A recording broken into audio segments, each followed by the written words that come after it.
बिस्मिल्लाहिर्रहमानिर्रहीम। अस्सलाम वालेकुम। आज हम बात करेंगे 4 अहम इशूज़ के हवाले से। सखर में दारुल अमान में एक अंधोनाक वाक़या पेश आया है और वहाँ पर जो अपनी जान बचाने के लिए पनाह ली थी, उस पनाह लेने वाली से ज़्यादती की गई और उसके बावजूद सिंध सरकार के अंदर ना कोई शर्म है ना हया है। बड़ा अंधोनाक वाक़या जो मैं आपके साथ शेयर करने जा रहा हूँ।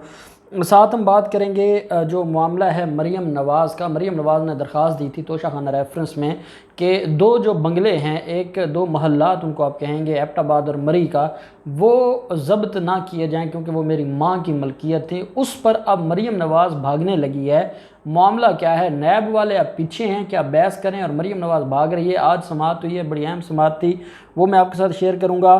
साथ हम बात करेंगे पंजाब पब्लिक सर्विस कमीशन का एक और नया ड्रामा सामने आया है और जो पेपर लीक हुए थे उस स्कैंडल में छोटे अफसरान को कुर्बानी का बकरा बनाया गया और जो बड़े बड़े मगरमच्छ थे उनको बचाया गया और वो लोग चले गए लाहौर हाई कोर्ट में।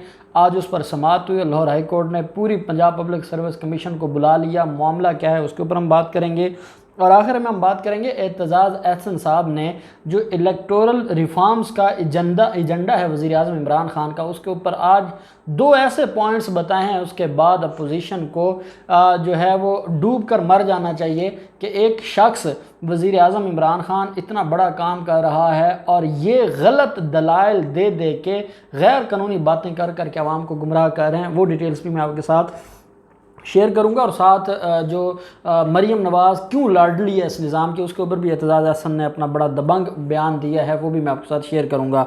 पंजाब पब्लिक सर्विस कमीशन का जो मामला है वो दिन ब दिन आपके सामने है और ये जो ग्रेड 16 के अफसरान हैं और फिर क्योंकि पंजाब पब्लिक सर्विस कमीशन में बड़े अफसरान भी बैठे हैं और ये वो लोग हैं मुकाबले का इम्तिहान लेते हैं। मुकाबले का इम्तिहान लेने के बाद फिर ये लोगों को भर्ती करते हैं। उसमें जो स्कैंडल्स सामने आए वो आपके सामने हैं। आपको याद होगा CSS के हवाले से भी जो हमारी ब्यूरोक्रेसी जहाँ से आती है उसमें भी आपने देखा कई दफ़ा पेपर लीक हुए और मामलात ख़राब हुए। अब आप अंदाज़ा लगाएं कि ये जो हमारे माफियाज़ हैं ये कहाँ कहाँ बैठे हैं और कैसे अपने लोगों को पूरे सिस्टम के अंदर इंजेक्ट करते हैं, पूरे सिस्टम के अंदर इनको दाखिल करते हैं और फिर अपनी मर्जियाँ करवाते हैं। और क्योंकि ये लोग इनका दामन साफ़ नहीं होता और गैर कानूनी और 2 नंबर तरीके से भर्ती होकर आते हैं, इसलिए वो इनकी चाहे ये हुकूमत में हो ना हो, इनकी हर बात उनको मानना पड़ती है।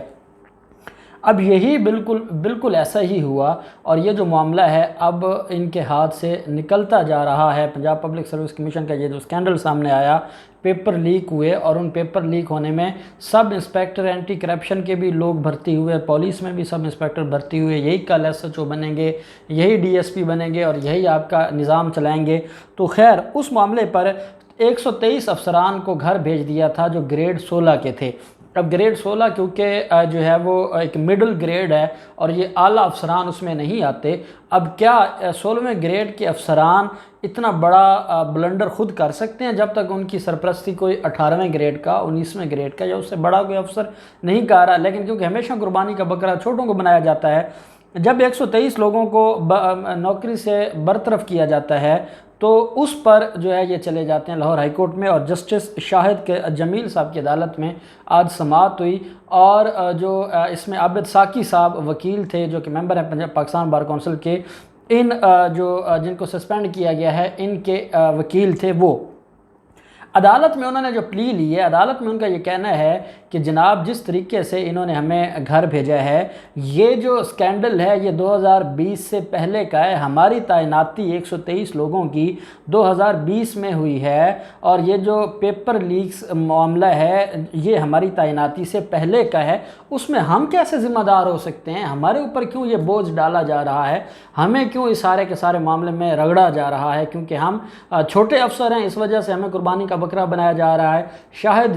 जस्टिस शाहिद जमील साहब ने उनको जो है वो पंजाब पब्लिक सर्विस कमीशन की जो हायरार्की है उनको तलब कर लिया है, चीफ सेक्रेटरी को तलब कर लिया है और अदालत ने कहा है दें जवाब कि एक तो आप इतना बड़ा ब्लंडर मारते हैं और उसमें भी आप इंक्वायरी करके गलत तरीके से लोगों को आप फारिग करते हैं, जो असल जो चेहरे हैं उनको आप छुपा रहे हैं। तो अदालत ने कहा अब हम आपको छुपने नहीं देंगे।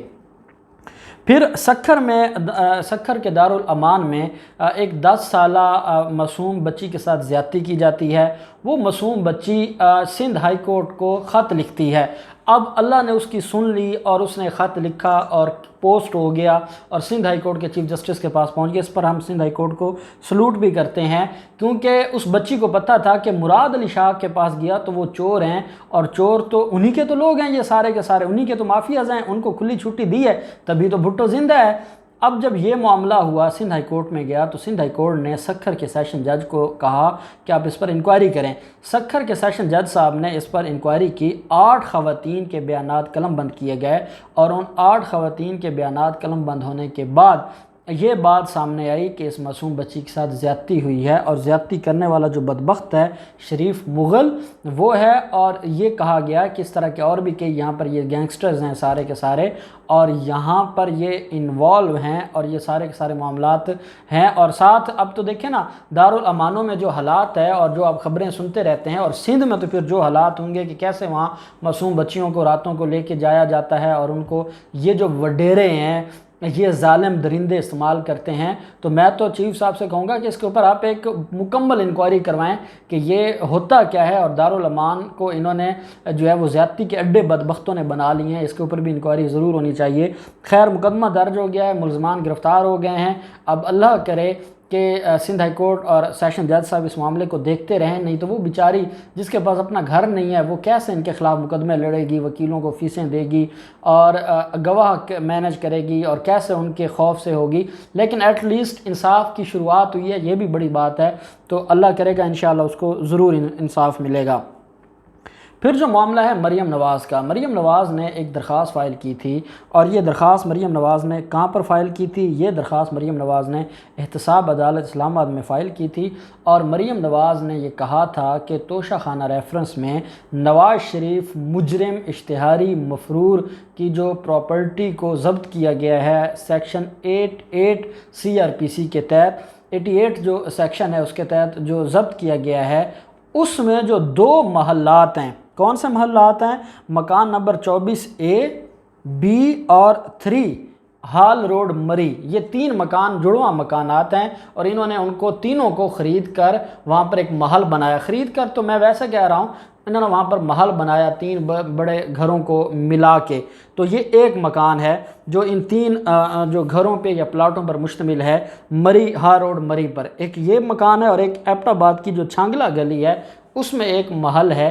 ان 2 محلات کے حوالے سے مریم نواز نے درخواست دی تھی کہ میری ماں کو یہ جو ہے پراپرٹی میری ماں کو بیچی گئی تھی میرے باپ کی طرف سے، فروخت کا لفظ استعمال ہوتا ہے، فروخت کی گئی تھی، اور یہ اس جو وقوع ہے یا جو جتنے کا معاملہ ہے اور جو احتساب عدالت ضبط کر رہی ہے، اس سے بہت پہلے وہ میری ماں کے نام ہو چکی تھی۔ میری ماں کی ڈیتھ ہو گئی، اور میری ماں کی ڈیتھ ہونے کے بعد 14 مئی 2019 کو جو قانونی وارثین ہیں ان میں تقسیم کر دی گئی، تو ان قانونی وارثین میں تقسیم ہوئی اور اس میں میں بھی شامل ہوں، تو اس وجہ سے جو یہ 2 مکان ہیں ان کو نکالا جائے اور باقیوں کی حد تک یہ معاملہ دیکھا جائے۔ آپ جانتے ہیں کہ ان 2 مکانوں کی حد تک نیلامی رکی ہوئی ہے اور باقیوں کی نیلامی کا سلسلہ شروع ہے۔ یوسف عباس نے بھی یہ درخواست دی، اور بھی 3 درخواستیں ہیں۔